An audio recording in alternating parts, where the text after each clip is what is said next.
Hello, it's Mrs. Teal with a very simple flower-inspired painting project for you today. All you need are some water-soluble oil pastels and some watercolor paints to create these beautiful flower paintings. So grab some reference photos or pick some real flowers for yourself to look at. Get some materials. You will need some water-soluble oil pastels, watercolor paper, watercolor paints, a round paintbrush, size 8 or 6, and some masking tape. First, you'll need to tape down your paper. You can see how I overlapped a little bit of the paper because eventually I'll take the tape off and this will leave a nice white border. You'll need water-soluble oil pastels. These are not the same as regular oil pastels. Make sure that the kind you get say water-soluble. And you will need some watercolor paints and a brush. Begin by drawing the basic outline of your flowers on your watercolor paper using a pencil. You can see that I am cropping in and only drawing 2 of the 3 flowers that I see in my reference photo. Feel free to zoom in as much as you want.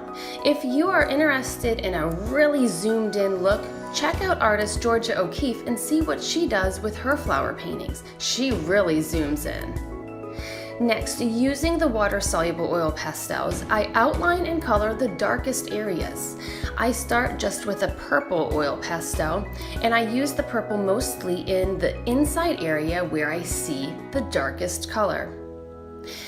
As I go, I layer some other colors in as well, but overall I only use purple, blue, yellow, and lastly a little bit of black. You don't need a lot of different colors because when you go in with your water and paintbrush, the colors will blend and you'll actually see different values of color. So we'll see light purple come in as well. Now time to paint. Using a paintbrush and just some clean water, I overlap the areas that I colored with the water-soluble oil pastels with water, and I drag my paintbrush outward. You can see how this pulls some of the purple out into the spaces that were not colored, giving it a nice light purple look.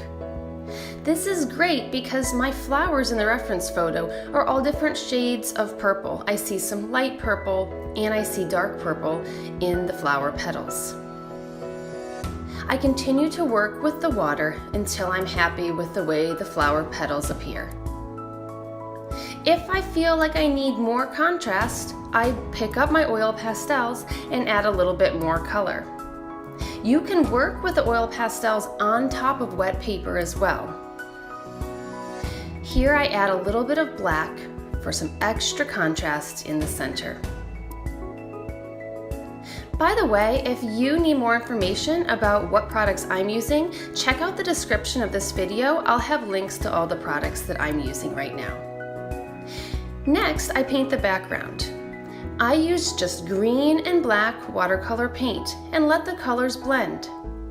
I'm not using the wet on wet technique right now, so my paper is not wet in the background. I'm just adding water to the paint set in the pan and applying the paint to the paper.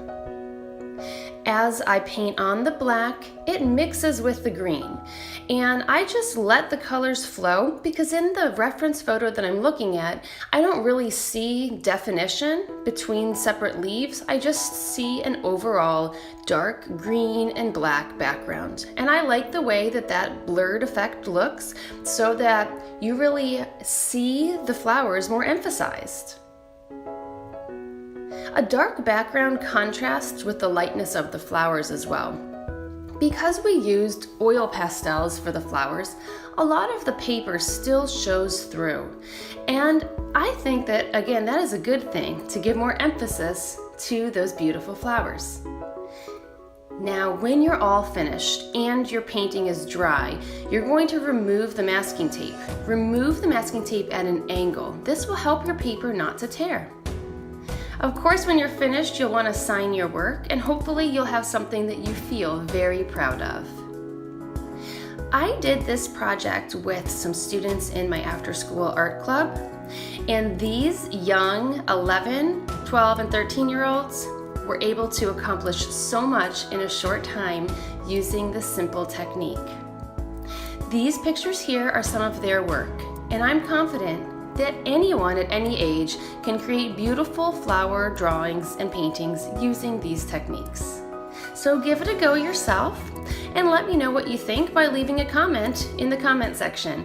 And of course, if you want to see more art demos and tutorials, please subscribe to my channel. Thanks for watching. Bye-bye.